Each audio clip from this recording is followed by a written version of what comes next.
CBS News Miami. Good afternoon, and thank you for joining us. I'm Lauren Pastrana, and welcome to CBS News Miami's 4 p.m. Quickcast. Let's take a look at the top news of the day. We've been following this developing story for you all week long. Diddy spent time at Topgolf in Miami last night, according to TMZ, days after a federal raid on his Miami Beach and L.A. homes. The star is facing sex trafficking allegations. One man accuses him of sexual assault and says Combs would often drug his alleged victims. The latest lawsuit, filed on behalf of music producer Rodney Lil Rod Jones, accuses Diddy of sexually assaulting, harassing, and drugging him and others, saying, quote, Mr. Combs provided laced alcoholic beverages to minors and sex workers at his homes in California, the U.S. Virgin Islands, Florida, and St. Bart's. I have a feeling that this is just the tip of the iceberg as it pertains to unraveling whatever scheme might be taking place. Diddy has been hit with 5 lawsuits over the last 4 months. Jones' attorney claims that Diddy took Jones and numerous others across state lines multiple times with the intention of having sexual encounters. Diddy has denied all of the allegations against him. In Miami Gardens, a man is facing charges for allegedly posing as a roofer and pocketing thousands for himself. CBS News Miami's Peter Dench explains police believe there are more than a dozen victims. Miami-Dade police tell us they have busted a Miami man who was posing as a roofer, but who in fact had no license. They say he stole $103,000 from 13 victims, and he did little, if any, work. This happened over a 3-year period. We are speaking with Miami-Dade police and victims as well. We'll have that story coming up, starting live at 5. We are in Miami Gardens. Peter Dench, CBS News, Miami. A shocking case of elderly abuse caught on camera, now costing the Good Family Home Assisted Living Facility its license. The ALF surrendered its license to the Agency for Healthcare Administration. The owner was arrested for elderly abuse. Police say cell phone video here shows Josephine Guri slapping and insulting an 84-year-old woman with Alzheimer's. She was left with bruises, according to the victim's granddaughter. What I saw was unexplainable. The fact that somebody would actually go and harm somebody like that is not okay. You know, she was kept in a place, in a house where we trusted her. The agency is working with the Florida Department of Children and Families to ensure all residents are safely relocated. In the Everglades, one person was injured after the airboat they were in flipped over. Chopper 4 over the scene, and you could see that boat completely tossed on its side, taking on water. Coming up at 5, CBS News Miami's Nakaya Carrero will have more details into what caused this crash. An exotic dancer is accused of a vicious attack at a Miami Beach hotel. Police say the woman from Tennessee stabbed one of her co-workers. Tequila Campbell is being held without bond after a court appearance Thursday. Police say the victim suffered 10 to 15 stab wounds and a collapsed lung. Investigators say the 2 women were arguing about the use of a hotel room before the attack. There's no word on the victim's condition.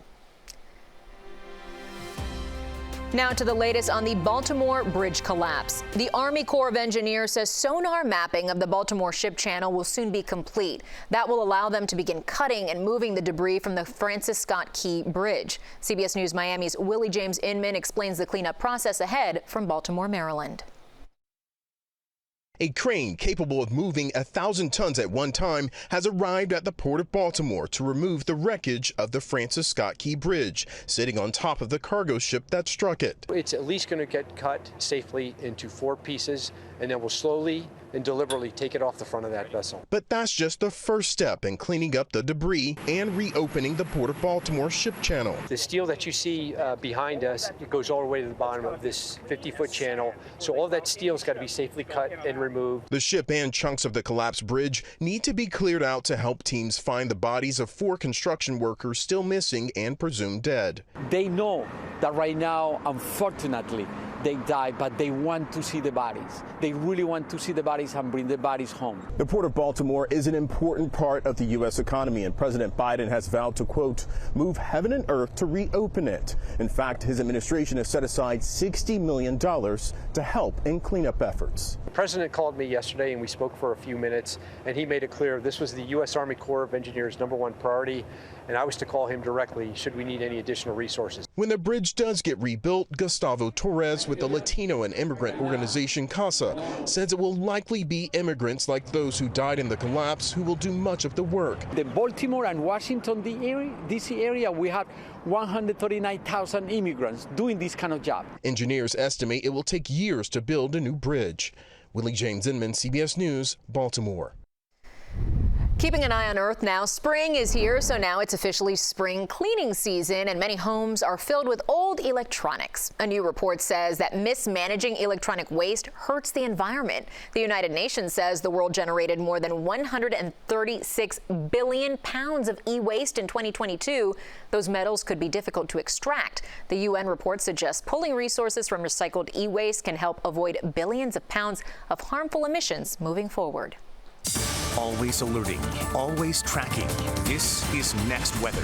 And taking a live look outside now at downtown Miami. It is just a beautiful day as Easter weekend rolls in. Looks like those cruises might be rolling out soon. Next Weather Chief Meteorologist Ivan Cabrera joins us now with more on the cooler temps for the holiday, Ivan. Yeah, absolutely. The ones that are staying here are enjoying the beach. I mean, it is packed here on a Friday, as you would expect, as our weather continues to get nicer. Must be some event here on the 21st. A lot of stuff going on there. 78 degrees. We are looking at a rip current threat that continues with us. That's going to be the culprit there. So if you're on the sand on one of those beach chairs you can rent out there, you're doing fine. But if you get in the water, just be careful because the rips are out there. That's going to continue through tomorrow. Weather Service has extended that high risk through tomorrow evening.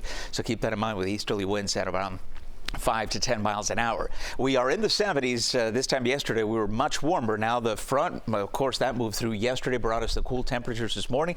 With that northeast flow still picking up very little amounts of moisture, and that's resulted in a few cumulus clouds. That would be about it. I think we're looking good for the rest of the evening if you're stepping outside, with temperatures in the 70s for the rest of tonight. And then we'll get back into the 60s for overnight temperatures. Look at all the dry air that has just taken over the Gulf, the peninsula, the Caribbean, down towards Cuba.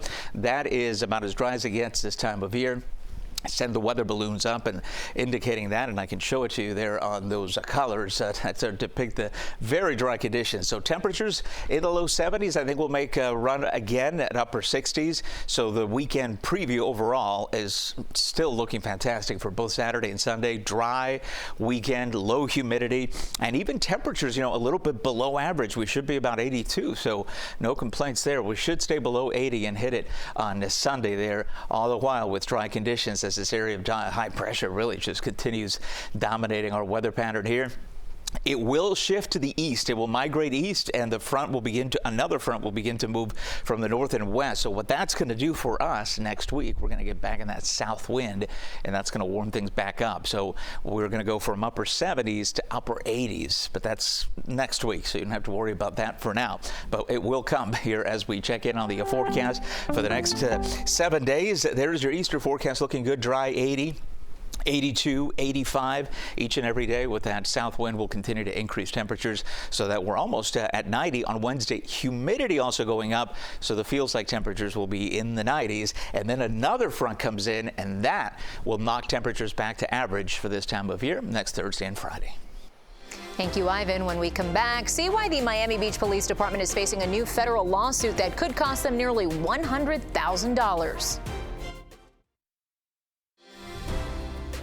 Welcome back. In the city of Miami Beach, we bring you new details now on a story we've been keeping tabs on for 2 years. A Maryland man who was beaten by nearly 24 Miami Beach police officers in a hotel lobby has filed a federal lawsuit against the city and the officers, claiming his civil rights were violated.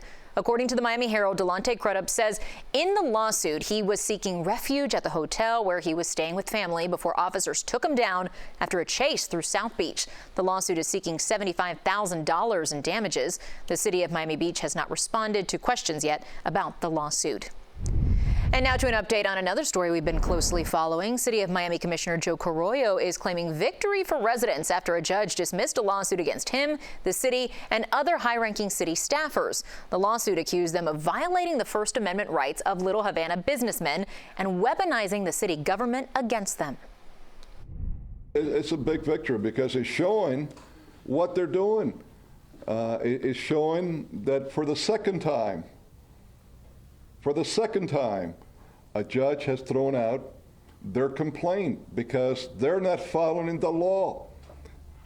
Basically, they can't put the reasons why they're suing all of us. Last year, the owners of Ball & Chain won their suit against Joe Carollo when a jury found him liable of orchestrating a vendetta against the businessmen. In June, a jury ordered Carollo to pay them more than $63 million. It's very similar, frankly. It was a repeat of my case again. Facts revealed from that case spurred the latest complaint. The plaintiffs have until Friday, April 19th to file their second amended complaint. If you've been at Miami International Airport in the last 6 months, you may have had to walk a lot longer to your gate.